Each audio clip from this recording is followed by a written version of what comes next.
বন্দী পুরুষোত্তম প্রেমময়ী শ্রী শ্রী ঠাকুর অনুকূলচন্দ্র। এই চ্যানেলের মাধ্যমে প্রেমময়ী শ্রী শ্রী ঠাকুর অনুকূলচন্দ্রের অমূল্য গ্রন্থসমূহকে অডিও আকারে উপস্থাপন করা হচ্ছে। আমাদের আন্তরিক প্রয়াস যেন সকল ভক্তপ্রাণ দাদা ও মায়েরা ঠাকুরের বাণী, অমৃত কথা ও ইষ্ট প্রসঙ্গ থেকে আকণ্ঠ অমৃত রস পান করতে পারেন। যেমন তাকে দেখি। পৃষ্ঠা ৩২৪ থেকে ৩৩৪, পাঠ ৩২, অধ্যায় ৫০। চিনতে পেরেছ সেই ধৃতাত্মা জগৎস্বরূপকে? স্থিতধী হতে পেরেছ তাতে? কই না তো। প্রণয় হয়েছে সেই প্রজ্ঞাপেক্ষার সঙ্গে? সঙ্গ করেছ সেই সর্বগা শুভঙ্করের? না তো। দেখছ তার প্রেম সর্বস্ব তাকে? অবগাহন করেছ সেই করুণা সিন্ধু নীরে? প্রেমের প্রমাণ পেয়েছে, কিন্তু প্রকৃষ্ট মান ধরতে পারেনি এখনো। প্রেম প্রাদ্র হয়েছে, কিন্তু পরিমাণ করতে পারেনি সে পয়োধীর। মনের সঙ্গে জেরা চালাচ্ছে, আভাস পেয়েছে, এবার ভাষাভাষী আলতো আলগোজ থেকে পাকাপাকি করে ধরা। কিন্তু ওই গ্রন্থির ত্রয়স্পর্শ, সন্দেহ, অবিশ্বাস আর সংকোচ। এখন অতটা না না নেই, এখন না হ্যাঁ, হ্যাঁ না, শুধু কিন্তু আর কিন্তু। প্রেমের অবতার ভগবান যিশু। প্রেম চিনবে ওই যিশু ভক্তরা, ধারা চিনতে পারবে তার ধারাপতনের। ভাবলে জ্ঞানবাবুকে দিয়ে একবার পরখ করানো যাবে।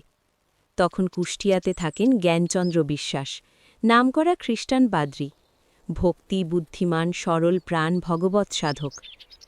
জ্ঞানবাবুর সঙ্গে ভাবও আছে বেশ। ভাবলে তবে জ্ঞানবাবুকেই বলি কথাটা। মেকির বাজার বলে আমি খিলে যাব কেন? আমি হিরেই চাই, কাঁচ কেটে তার ধার দেখে নেব। নিজে কিছু জেল্লা দেখেছি, এবার জহুরি ডেকে তার জাত নির্ণয় করাব। জ্ঞানবাবু বললেন, তাকে দেখে আমি যা বলবো তা আপনার বিশ্বাস হবে তো? হবে। আগে কথা দিতে হলো জ্ঞানবাবুকে। ঠাকুর সেদিন গোকুলবাবুর বাড়িতে, সাঙ্গপাঙ্গ নিয়ে জ্ঞানবাবু গিয়ে হাজির হলেন সেখানে। যিশু ভক্তর আগমন হয়েছে শুনে আনন্দে লাফিয়ে উঠলেন ঠাকুর। প্রাণের বার্তাবহ ক্ষমাময় প্রভু যিশু, লোগোত্রাতা করুণাকর যিশু, হিংসা বোলপি প্রেম সাত্ত্বিক খ্রিস্ট। তুমি তারই ভক্ত, তারই মর্মগ্রাহী, তার পদচিহ্নের ধূলিকণা তুলে মেখেছ বক্ষে শিরে? এসো এসো, বক্ষে ধারণ করি তোমাকে, চুম্বনের চুম্বক দিয়ে তুলে নিই তোমার ওই ঈশ্বর প্রণামকে। জ্ঞানবাবুকে আলিঙ্গন করলেন ঠাকুর। খ্রিস্টভক্তকে সম্মান দিয়ে সম্মান দিলেন সেই সমজ্ঞানাধীশ খ্রিস্টকে। ও খ্রিস্ট যা, খ্রিস্টও তাই, সব এক, সেই এক জগদীশ্বরেরই মর্তাবতরণ। যত নিম্নে ততই অসমান, যত ঊর্ধ্বে ততই সমান। প্রতাপ মজুমদার গিয়েছেন দেবেন ঠাকুরের বাড়িতে। ঘরে ঢুকেই তো অবাক, যিনি ছিলেন খ্রিস্টানদের বিরোধী তারই টেবিলে বাইবেল। জিজ্ঞেস করলেন, এ আবার কি, হঠাৎ ভোল বদল? আগে ছিলাম ভূচর, মহর্ষি বললেন, এখন হয়েছি খেচর, এখন একটু আকাশ সাধনা করছি। যে ভূমিচর সে দেখে এ জমি ওর, ও জমি তার, দেখে আল দিয়ে সব আলাদা করে বাঁধা। কিন্তু যে ভূমির ঊর্ধ্বে সে দেখে সব জমি এক, তার আল চোখে পড়ে না, সেভাবে সব একজনের। গণ্ডির ভাবনা ভেবে সে গণ্ডগোলে পড়ে না। এক ছাড়া দুই নেই, যত আকারই দেখো সব একাকার। রসুনের যত কোয়াই থাক শেষের দিকে সব এক। যেমন রোশন চৌকির বাজনা, একজন শুধু পো ধরে থাকে, আর একজন হয়তো বোল তোলে, রাধা আমার মান করেছে। বোলের উপরে হলো ওই পো, বোল যাই হোক পো ঠিকই আছে। এই পো হলো ঈশ্বরাভাস, সম্প্রদায়টাকে বলা যায় বোল। আসলে হরিবোল ছাড়া বোল নেই। খোল যে মাটিরই তৈরি হোক, হরিকীর্তন করাই তার কাজ। যেমন একটা পুকুরের 4টে ঘাট, জল নিতে এসেছে 4 রকমের লোক। ও কি নিচ্ছ? কেউ বললে জল, কেউ বললে পানি, কেউ বললে ওয়াটার, আবার আরেক দল বললে অ্যাকোয়া। সবাই গ্রহণ করছে কিন্তু ওই একই বস্তু, ওই জল। শুকনো পুকুর হলে চলবে না, চাই ওই জলোচ্ছ্বাল শরীর, ওই জল জীবন্ত ঈশ্বরকে। ঠাকুরের কাছে সেই সমন্বয়ের কথা, যেমন বাচনে তেমন আচরণে। শ্রীকৃষ্ণ বলেছিলেন, আচার্য হম, আমি আচরণ করে দেখাই। তিনি হলেন লোকগুরু, তিনি করেন তাই লোকে করে। জ্ঞানবাবু ফিরে গিয়ে রায় দিলেন, বললেন, এই চোখে যা দেখলাম তাতে খাদ পেলাম না খুঁজে, ঠকবেন না এই বলতে পারি। জ্ঞানবাবু একদিন ডাকলেন, চলুন আমাদের গির্জায় যেতে হবে। গির্জায় যেতে হবে? তা বেশ, খুব আনন্দের কথা। শহরের সদর রাস্তার ধারেই গির্জা। রবিবারে সমবেত প্রার্থনা হয় সেখানে। জ্ঞানবাবুই পরিচালনা করেন। ঠাকুর গিয়ে উঠলেন এক রবিবার। গির্জার মধ্যে ঢুকতেই ভাবান্তর হল ঠাকুরের। স্তব্ধ হয়ে তাকিয়ে রইলেন ক্ষণকাল। কোথায় তাকিয়ে কি দেখছেন কে জানে। হঠাৎ প্রভু যিশু বলে গড়াগড়ি দিতে লাগলেন মেঝে। সবাই বিস্মিত, আর শুধু বিস্মিত নয়, চমৎকৃত হয়েছেন জ্ঞানবাবু। এ ভক্তির এক কণাও যদি মিলত! এ শুধু সর্বসহিষ্ণুতা নয়, এ হল সর্বৈক্যের অনুভূতি, সার্বভৌমের সর্বসংশ্লিষ্টি। গড়াগড়ি আর থামতে চায় না। এ হল যিশু উপাসনার গৃহ। এ গৃহে এলেই মনে পড়ে যিশুর কাছে যাওয়ার কথা, সমাসীন করে দেয় সেই নরোত্তমের নৈকট্যে। এ গৃহের ধূলি কণাতেও তার নাম লেখা। পাল্টা দিয়ে জ্ঞানবাবুও এলেন একদিন সদল বলে, সেও রবিবার, 12ই ফেব্রুয়ারি 1917 সাল। গোকুলবাবুর বাড়িতে কীর্তন হলো সেদিন সমারোহে। জ্ঞানবাবুও কীর্তন করলেন ঠাকুরের সঙ্গে, নাচলেন বাহু তুলে। কীর্তনানন্দে সমাধিস্থ হলেন ঠাকুর। প্রেম প্রেম প্রেম। সমাধিতেও সেই যিশু ভাব, ভাব বাক্যেও সেই অহৈতুক প্রেমনিঃস্যন্দন, পাপাক্ত ধরণীর পাংশু প্রক্ষালন। বাণী চলল, সব দুঃখ দৈন্য কষ্ট যা কিছু আছে সব মুছে যাক, সব রক্তস্রাব বন্ধ হোক, বলুক প্রেম প্রেম প্রেম। সমাধিতেই হাসতে লাগলেন ঠাকুর। প্রেমের কথা বলতে গিয়ে প্রেমোচ্ছল হলেন, খলখল করে হেসে উঠলেন। এসো, ওই প্রেমের বন্যায় ভাসিয়ে দাও একবার জগৎখানাকে। প্রেমোন্মত্ত নিতাই স্বভাব হও, মাতাও আর সবাইকে। পারবে না? অশক্ত বোধ করছো নিজেকে?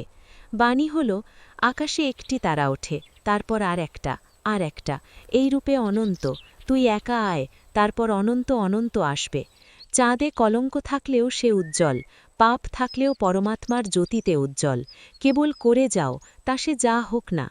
নিস্তব্ধ রইলেন কিছুক্ষণ, তারপর আবার বাংময় হলেন। হ্যাঁ হ্যাঁ, শক্ত বিশ্বাস চাই রে, শক্ত বিশ্বাস চাই, নইলে কি হয়? আপনাকে আপনি বিশ্বাস করতে না পারলে কি হয়? তোর ঘরে অবিশ্বাস, আরও কি বিশ্বাস চাইবি? দেখ, সোনার মধ্যে যতক্ষণ আবর্জনা ততক্ষণ গলাতে হয়, নাইট্রিক অ্যাসিড ভিন্ন হয় না। মুখে বলে শুদ্ধ আত্মা, অথচ অন্তরে গরল। স্বার্থের গন্ধ থাকলে প্রেম হয় না। যত কুটিলতা সব প্রকাশ করে ফেলে দে। সরল অন্তর না হলে শত সহস্রবার হরিনাম করলেও কিছু হয় না, স্বভাব হওয়া চাই।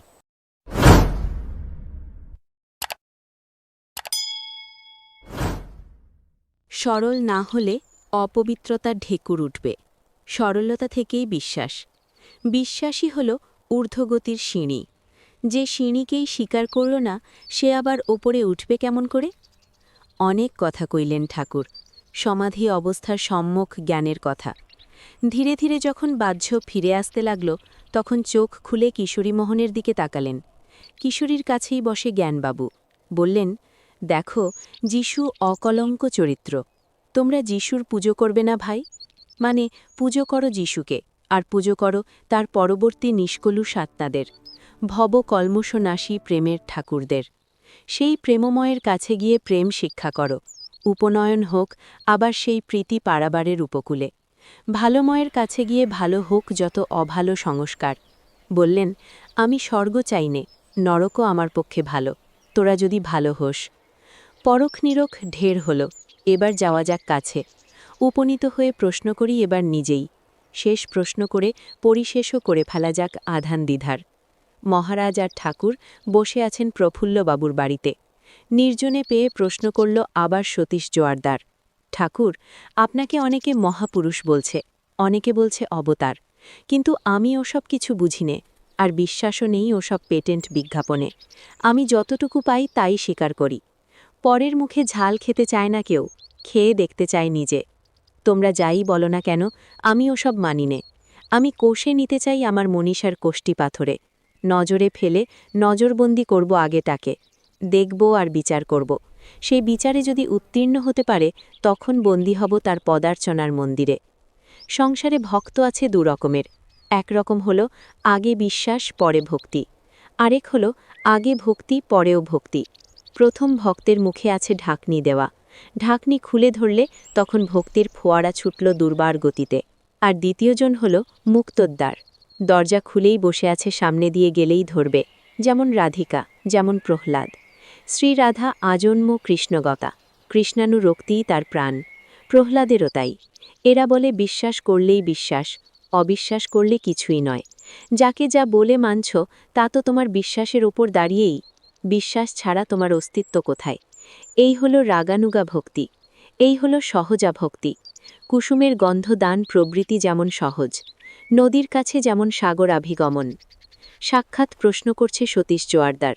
মনে বুদ্ধির অহংকার থাকলে যা হয়, নইলে অমন বেয়ারা কথা ঠাকুরের সামনে মুখ দিয়ে বেরুত না। সে কথা ভেবে দেখেছে নিজেও, কিন্তু ওই গোঁ রয়েছে, আমার মতো লোক এত সহজে মাথা নেওয়াবে? আমি তো জিজ্ঞাসা হতে চাই নে, আমার হলে উত্তরযোগ। আমি উত্তর চাই, আমার মনের প্রশ্নের মীমাংসা চাই। উত্তরে তৃপ্ত হলে তখন আমার যোগারম্ভ। নিবৃত্তি সাধনায় নয়, পরিতৃপ্তি প্রচেষ্টা, অহংকারের অনুচর্যা। বললে, দেখুন, অনেক ঘুরেছি, অনেক সঙ্গ করেছি, সাধন ভজনও করেছি সাধ্যমতো, কিন্তু শান্তির সন্ধান পাইনি এখনো। নিরালায় বসে অনেক কেঁদেছি, কিন্তু নিরঞ্জনের সাক্ষাৎ হল না। দীক্ষাও নিয়েছি, কিন্তু জীবনে দক্ষতা এলো কই? যে তমসা, সেই তমসাই। এবার একটু খাতির করার ভাব দেখলে, বললে, আপনার মধ্যে প্রেম খুঁজে পেয়েছি, বুঝেছি আপনি অন্তরঙ্গ। অন্তরে যিনি গমন করেন তিনিই অন্তরঙ্গ, আর যিনি অন্তরঙ্গ তিনিই অন্তরজ্ঞ। যে হেসেলে ঢুকেছে সেই হাঁড়ির খবর বলতে পারে। ঠাকুরের প্রেমেও স্পৃষ্ট হয়েছে ঠিকই, বিদ্ধ হয়েছে তার বেদ দৃষ্টিতে। ভরসার অঙ্কুর বেরিয়েছে তাই হতাশার মৃত্তিকায়। শুধু বাগড়াদায় ওই বেয়াড়া অহম। বললে, ওই তমসার অবসান চাই। ওইটুকু যদি পাই তবেই আমি প্রার্থী, নইলে আর কিছুই চাই নে আমি। আকাঙ্ক্ষার দিন নির্ণয় করে ফেলে এখন সতীশ জোয়ারদার। সহিষ্ণু ঠাকুর সব শুনলেন, শান্ত স্মৃতির স্নৈগ্ধ ছড়িয়ে ধৈর্যময় কান দুটোয় সব খেদোক্তি কুড়োলেন, সব প্রলাপ হজম করলেন। সতীশ জোয়ারদারের নাটাইয়ের সুতো শেষ হলে তখন কথা কইলেন ঠাকুর। বললেন, দাদা, আমি তো বলেছি আমি অবতারী বা কি আর মহাপুরুষই বা কি। তবে ১৩২১ সালের ২৯শে ভাদ্রের সেই বাণীটি কীর্তনান্তে সমাধি হয়েছে ঠাকুরের। ভাবাবস্থায় বললেন, অবতার কি রে ছাই? জানবি সেই অবতার যে দেখবি হৃদয়ে জেগে উঠল, হঠাৎ হৃদয়ে জেগে উঠে পাগল পাড়া করে তুলল। মনে মুখে এক হয়ে তাকে ডাকলেই তিনি সাড়া দেন, উৎকণ্ঠার প্রদীপ শিখায় ধরা দেন এসে পতঙ্গের মতো। সমাধিতে বললেন পরে আরও একদিন, সে ৩০শে বৈশাখ ১৩২৫ সাল। দেশটা ছাড়ে খাড়ে গেল অবতার রোগে। বল সব বিশ্ব অবতার আর তুই তার দাস। আর নয় বল তুই সেই আর সব তোর, আর সবটাই তুই। জানতে হবে, বুঝতে হবে, দেখতে হবে, হয়ে যেতে হবে। হয় তুই ভগবানের দাস, নয় নিজেই ভগবান। এর আর মধ্যাবস্থা নেই, মধ্যপন্থা নেই। স্রষ্টা এক আর সব সৃষ্ট। তবে চিনবে কেমন করে? হ্যাঁ, চিনবে তার শোকাপহারী কৃপা কটাক্ষ দেখে, তার কুশল পল্লম্ভী বাক প্রবৃত্তি দেখে, জানবে তার অলোক সুলভ প্রেম নিবহের পরশ পেয়ে। আর কি তিনি? তিনি হলেন চৈতন্য রসমূর্তি, তিনি পূর্ণতম, তিনি শুদ্ধ, নিত্য মুক্ত, মায়াধীশ। তিনি নাম চিন্তামণি। গুণাতীত হয়েও গুণমণ্ডিত হয়েছেন তিনি, নইলে সেই অখিল লোক সাক্ষী হিরণ্যগর্ভকে বুঝবে কেমন করে? চর্মচক্ষু দিয়ে মর্মোপলব্ধি করবে কেমন করে সেই অচিন্ত পুরুষের? তিনি হলেন পরম পূরণ স্বভাব, পরম পুরুষ। তিনি বিশ্বন্তর, বিশ্বভুবনের ভরণকারী। তিনি হলেন বৈশিষ্ট্যপালী বেষ্টিরক্ষক, সমষ্টির বৃদ্ধিধর্তা, সর্বপুরয়মান, সৎসংবর্ধনী, সমন্বয়ী। তিনি কি কোনো জাতিগোষ্ঠীর? তিনি সকলের। তিনি লোকাচার্য, তিনি এক যুগের নন, তিনি যুগ যুগান্তরের। তিনিই ধর্মের প্রতীক, প্রতিষ্ঠাতা আর পরিপালক। তিনিই পুরুষোত্তম, মানব জীবনের শ্রেষ্ঠ প্রয়োজন। তিনি অনন্ত সমুদ্র, আর তুমি বুধ।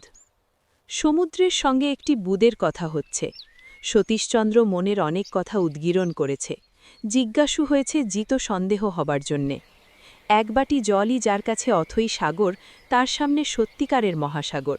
সীমা নেই, তাই দেখতে পারছে না চোখে।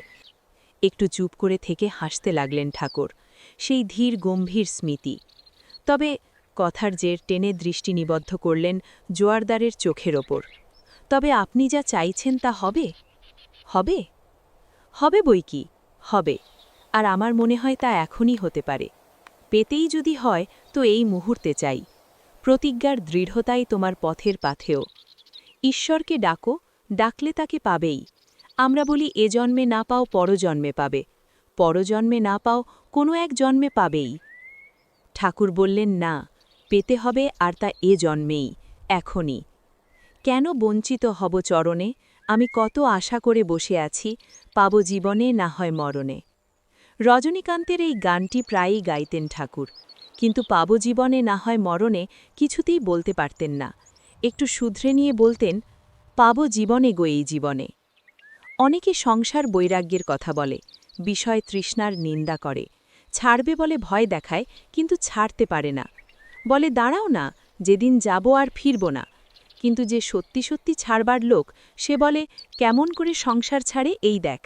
চান করতে গামছা কাঁধে নিয়েছিল, সেই গামছা কাঁধেই বেরিয়ে যায়, আর ফেরে না।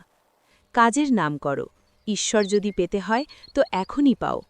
রাবণের মতো কল্লবুদ্ধি নিয়ে স্বর্গের সিঁড়ি বাঁধতে যেও না।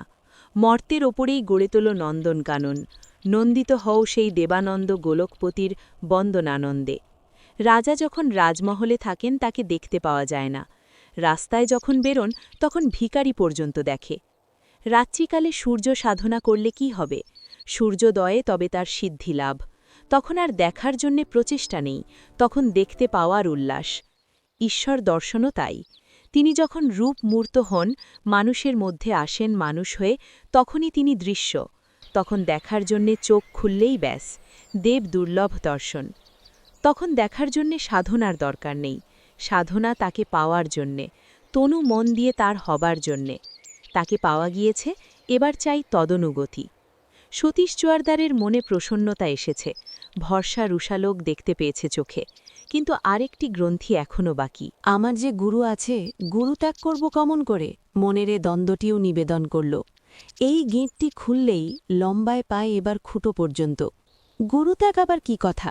ঠাকুর বললেন, গুরু কখনো ত্যাগ হয়? সব গুরুই শিক্ষাদাতা, উপেক্ষা করা চলে না কাউকে। তবে গুরু থেকে গুরুতর, গুরুতর থেকে গুরুতম, লাভ করতে হবে সেই জগৎগুরুকে। কুলগুরু তো অনপেক্ষণীয়ই, কিন্তু পেতে হবে যে সেই কুল মালিককে। গুরুকরণের কি তাই শেষ আছে? আসিদ্ধি সিদ্ধ এই গুরুকরণ। যতক্ষণ পরম গুরুকে না পাচ্ছি ততক্ষণ গুরুবরণের প্রয়োজনীয়তা আছে। আর বললেন, দেখুন দাদা, আমি কারোর গুরুও হতে চাইনি, আর কাউকে আমার শিষ্যত্বও করতে বলিনি। যা সাচ্চা সত্যি বলে দেখি বুঝি, বন্ধুভাবে তাই সবাইকে বলি। কেউ না বাঁচলে নিজে বাঁচেন না, তাই ফেরি করে ফেরেন জীবন পসরা নিয়ে। দাম চান কত? না ওই আকৃতির আদলা পয়সাটি, চাই একটু স্বীকৃতি আর অনুস্মৃতি। সতীশ জোয়ারদার বুঝল কথাটি, আবার দীক্ষা গ্রহণ করল পরম আগ্রহে। পাকা বুঝ এসে গিয়েছে, আর বুঝাবুঝির বাতিক নেই। কিন্তু এ আবার কি করলে?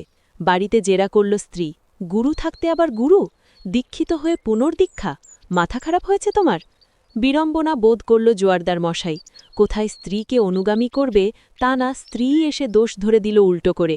কিন্তু তবুও বলতে কসুর করল না, বললে, তোমারও বরং দীক্ষা হওয়া উচিত নতুন করে। ও স্বপ্নের দীক্ষা কিছুই নয়। কিছুদিন আগে স্বপ্ন দেখেছিল কুসুম কুমারী, স্বপ্নে এক গুরু দর্শন ঘটে, স্বপ্নেই দীক্ষা হয়ে যায় তার কাছে। সেই স্বপ্নপ্রাপ্ত নাম নিয়েই আছে, মনে মনে স্থির করে রেখেছে দীক্ষা যদি ঠিকই হয় তবে সে গুরুর দেখাও একদিন পাবেই। ওই বিশ্বাস নিয়েই আছে। নতুন গুরুকরণে সে আর রাজি নয়, কিছুতেই না। সুতরাং সতীশবাবুকে নিরস্ত হতে হল শেষ পর্যন্ত। কিন্তু সকালে উঠেই বউ বললে, ওগো, শোনো এক মজার কথা। স্বপ্ন দেখলাম এই শেষ রাতে, গুরুদেব বলছেন আবার দীক্ষা নে। তাতে দোষ নেই, বরং নেওয়াই দরকার। এখন কি করি বলো দেখি? ভাবলে আমি আর কি বলবো, ঠাকুরের কাছে গিয়ে কথাটা তোলা যাক। বললে, দাঁড়াও, ভেবেচিন্তে বলবো এখন সন্ধেবেলায়। সেই সকালেই গেল প্রফুল্ল বাবুর বাড়িতে, ঠাকুরের কাছে খুলে বলল স্ত্রীর স্বপ্ন কথা। জিজ্ঞেস করলে, বলুন এবার কি করা যায়, আপনি যা বলেন। জিজ্ঞাসার কোনো জবাব দিলেন না ঠাকুর, বললেন, চলুন যাই ঘুরে আসি আপনাদের বাড়ি থেকে। বাড়িতে ঠাকুরের পদার্পণ হবে ভেবে কৃতার্থ হল সতীশচন্দ্র। আহ্লাদ উল্লাস করে নিয়ে এলো সঙ্গে করে। বাইরের ঘরে আপ্যায়ন করে ঠাকুরকে বসিয়ে দুটো ঘনিষ্ঠ কথা শুরু করেছে কেবল, এমন সময় ডাক এলো ভিতর থেকে, ওগো শোনো শোনো, একটু এদিকে এসো। ভিতর থেকে স্ত্রীর ডাক শুনে উঠে গেল সতীশবাবু। ত্রস্তবস্ত ডাক শুনে একটু ত্রস্তবস্তই হয়ে গেল। দরজা ঠেলে ভিতরে ঢুকতেই একেবারে গিন্নির মুখোমুখি। ওগো, এ যে দেখছি সেই। কে, কার কথা বলছো? স্বপ্নে দীক্ষা দিয়েছিলেন যে গুরু, ভোর রাতে আবার যিনি এসেছিলেন আজ? বলো কি, সত্যি? হ্যাঁ গো, হুবহু সেই। আর বচনস্ফুরণ হল না, অশ্রুস্তব্ধ হয়েছে ভাষা। নয়ন যুগল থেকে শুধু ঝরতে লাগল করুণানুভূতির আনন্দধারা। দাঁড়িয়ে রইল অশ্রুস্নাত হতে। ওকে অশ্রু বলা চলে না, বলতে হয় মধুর বিন্দু। প্রিয় মাধ্যাকর্ষণে মাধব নিঃস্রাব, অনন্তদেবের অনন্ত দয়ার স্বীকারোক্তি। আর ও নেত্রও যেন নেত্র নয়, রোদন বিন্দু মকরন্দস্যন্দী ইন্দিবর। পুলক রোমাঞ্চের কদম্ব ফুটল দুজনার দেহে। ঠাকুর ডাক দিলেন, কি হলো ও বাদা? হবে আর কি, যা হবার তাই হয়েছে। যা ছিল মনে মনে তাই হয়েছে কার্যকালে। হয়েছে? হয়েছে নাকি? তাহলে আর কি, এই তো হলো। স্বভাব হাস্যে হাস্যময় হলেন ঠাকুর। এইবার বুঝি চিনতে পারল তাকে। সংযুক্তির সলতে আর ভক্তির তেল দিয়ে ইষ্টপূজার প্রদীপ জ্বালা হয়েছে এবার, যেন অন্ধকার ভেদ করে ফুটেছে আলোর শ্বেত শতদল। হৃদয় হয়েছে তাই হৃততম। প্রিয়তমের প্রণয় স্পর্শে ছিন্ন হল সব প্রতর্ক প্রগ্রহ। যিনি তারক তিনিই পাবক, আবার পারকও। সর্ববাঞ্ছা পূরণকারী তিনি, সকল পরমার্থ পন্থার চৌমাথা পথের সন্ধানী। দাঁড়ালো এবার চৌমাথায় এসে, চতুরার্থ সঙ্গমের চৌরাস্তায়। নিচের ডেসক্রিপশনে ঠাকুরের প্রতিটি গ্রন্থের ছোট ছোট অডিও ভিডিও ধারাবাহিকভাবে সংযোজিত হয়েছে ও নিয়মিত প্রকাশিত হচ্ছে। ভিডিওগুলিতে ক্লিক করে ঠাকুরের অমৃত রস শ্রবণ করতে পারেন। তাই চ্যানেলটি সাবস্ক্রাইব করুন, বেল আইকনে ক্লিক করে অল নোটিফিকেশন অন করুন। শেয়ার করে অন্য সকলকেও ঠাকুরের অমৃতবাণী শ্রবণের সুযোগ দিন। জয় গুরু।